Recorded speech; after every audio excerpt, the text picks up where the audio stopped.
Hello, welcome to Somerset News Network. This is new for 2025.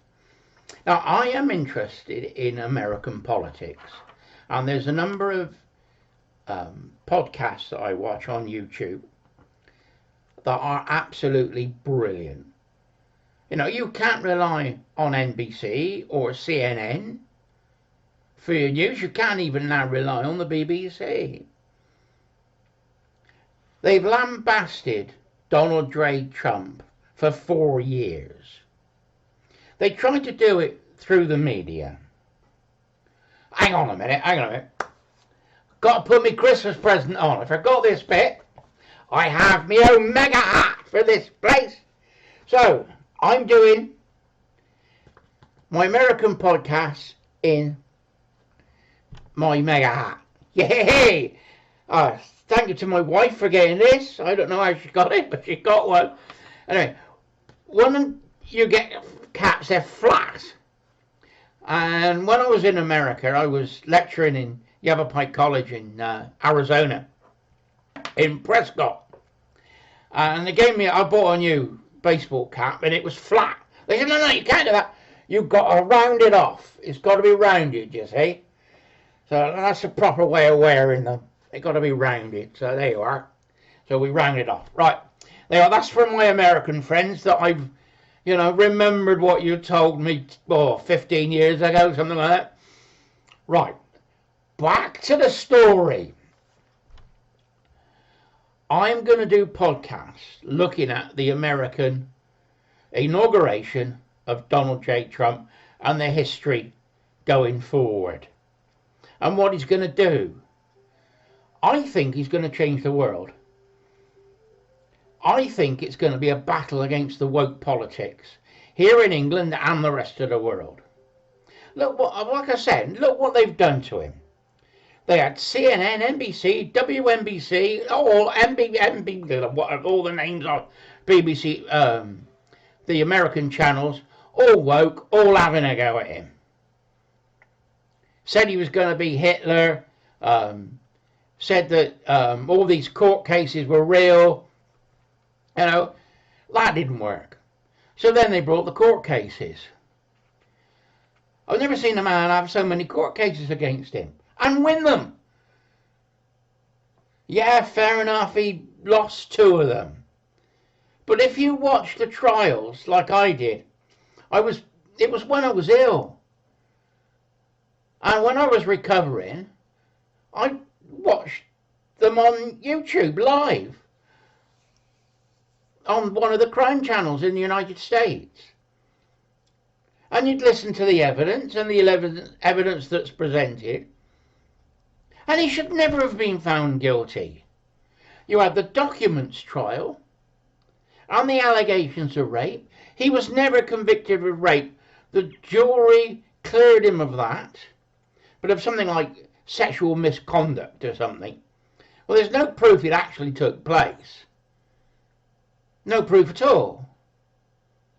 It may have all been made up, but it's to have a go at Trump. That's what it's all about. Then there was a documents case because Donald J. Trump is said to have allegedly inflated the price of Mar-a-Lago to borrow some money off the bank. So, Donald Trump obviously put a request in with the bank to borrow money for a business venture. That's what entrepreneurs sort of tend to do. So he put down the price of Mar-a-Lago. Now, when you value something, I'm in the gun trade, and I value firearms. And you have a number of valuations. Now, you've got the price you think it's worth. You've got the auction price, which is what the same sort of gun is selling for in auction. You've got the actual price, which it's going to sell for if you put it on the open market. And then you've got an insurance value.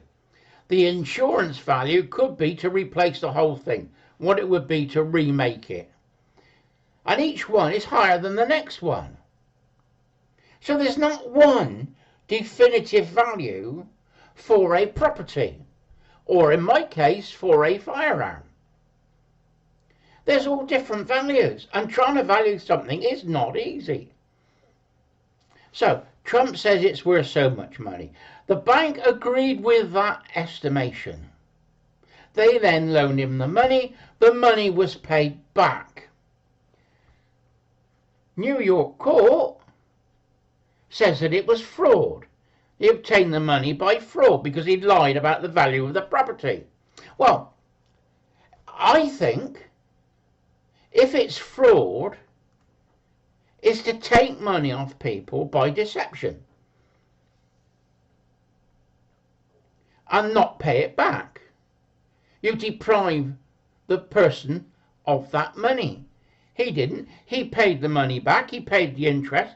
The bank made money. He made money. So it was a bogus court case. But he was found guilty. And now the James, the prosecutor, the DA in New York, wants to take the Trump properties because he hasn't paid the fine. Now, Trump is now going to be the president. He's president-elect at the moment, and he can't be taken to court. So you've got a catch-22. They fined him, he hasn't paid it, he's now the president, and he doesn't have to, because he's now immune. But it was a bogus court case to start with. So what they've done now is they've put in a motion of stay to put off the court case judgment until he finishes office.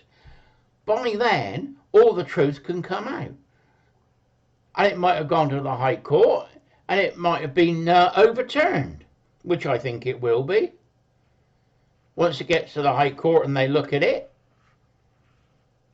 So what I'm going to do in these podcasts is my view of American politics.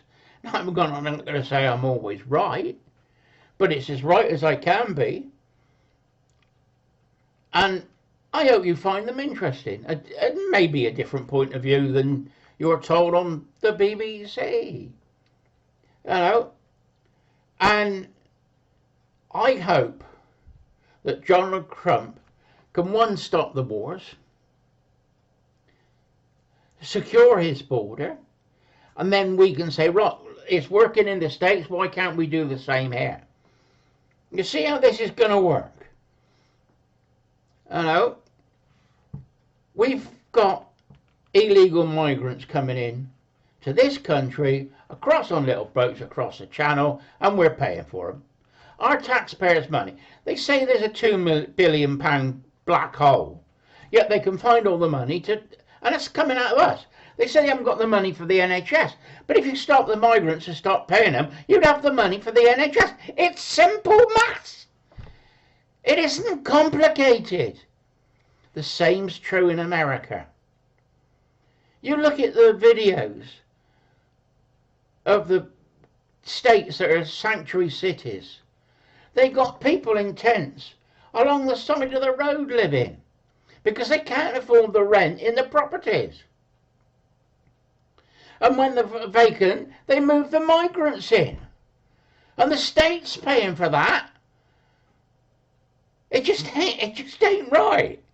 It's all ass backwards. Anyway, over next year, we'll have a look at see what Donald Trump's doing. We'll do his inauguration and that first, and then we'll go from there and see what happens. Anyway, Ian, Somerset News Network, signing off. Oh, Happy New Year for next week. Let's all have a good time and let's make 25 a better year than 24. Bye-bye.